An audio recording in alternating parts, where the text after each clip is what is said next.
What we achieve inwardly will change outer reality. It's a quote by Plutarch. Hello, dear students. I'm Miss Lindley. Welcome to class. Today, we're going to begin reading the Life of Nicias. I'm going to throw some things up on the screen that might help you follow along.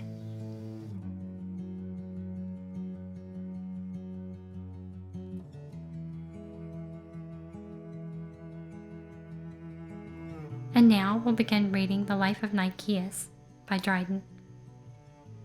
First of all, I would mention what Aristotle has said of Nicias, that there had been 3 good citizens eminent above the rest for their hereditary affection and love to the people: Nicias, the son of Niceratus; Thucydides, the son of Milesius; and Theramenes, the son of Hagnon, but the last less than the others, for he had his dubious extraction cast in his teeth as a foreigner from Chios, and his inconstancy, which made him side sometimes with one party, sometimes with another, in public life, and which obtained him the nickname of Buskin.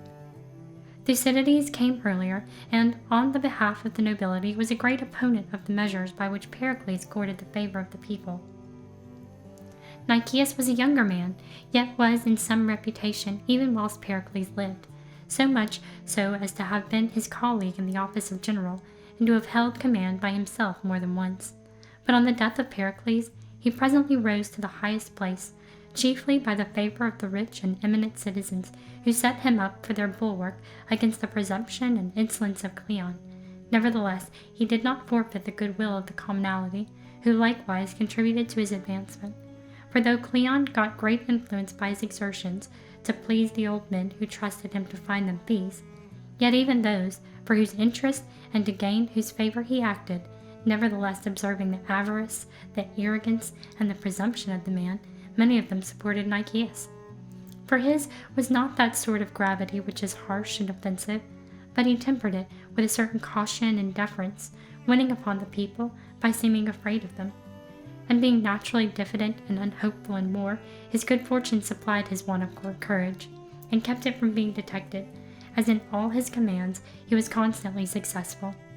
And his timorousness in civil life and his extreme dread of accusers was thought very suitable in a citizen of a free state, and from the people's goodwill towards him got him no small power over them, they being fearful of all that despised them, but willing to promote one who seemed to be afraid of them, the greatest compliment their betters could pay them, being not to contemn them. Pericles, who, by solid virtue and the pure force of argument, ruled the commonwealth, had stood in need of no disguises nor persuasions with the people. Nicias, inferior in these respects, used his riches, of which he had abundance, to gain popularity. Neither had the nimble wit of Cleon to win the Athenians to his purposes by amusing them with bold jests. Unprovided with such qualities, he courted them with dramatic exhibitions, gymnastic games, and other public shows, more sumptuous and more splendid than had been ever known in his or in former ages. Amongst his religious offerings there was extant even in our days the small figure of Minerva in the citadel, having lost the gold that covered it, and a shrine in the temple of Bacchus under the tripods that were presented by those who won the prize in the shows or plays. For at these he had often carried off the prize, and never once failed. We are told that on one of these occasions a slave of his appeared in the character of Bacchus, of a beautiful person and noble stature, and with as yet no beard upon his chin.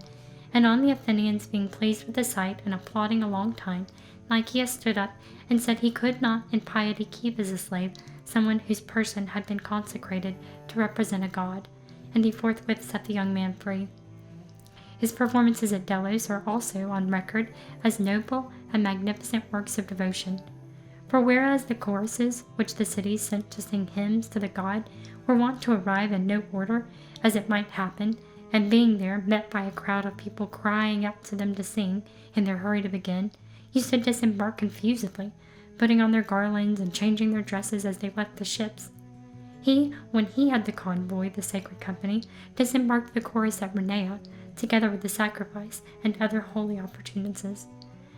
And having brought along with him from Athens a bridge fitted by measurement for the purpose, and magnificently adorned with gilding and coloring, and with garlands and tapestries, this he laid in the night over the channel betwixt Renea and Delos, being no great distance, and at break of day he marched forth with all the procession to the god, and led the chorus, sumptuously ornamented and singing their hymns, along over the bridge.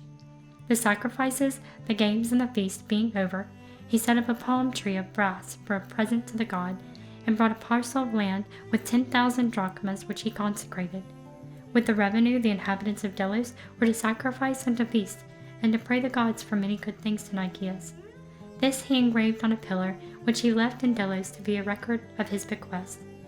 This same palm tree, afterwards broken down by the wind, fell on the great statue which the men of Naxos presented, and stuck into the ground. And that's all there is for today. We'll end with our closing words.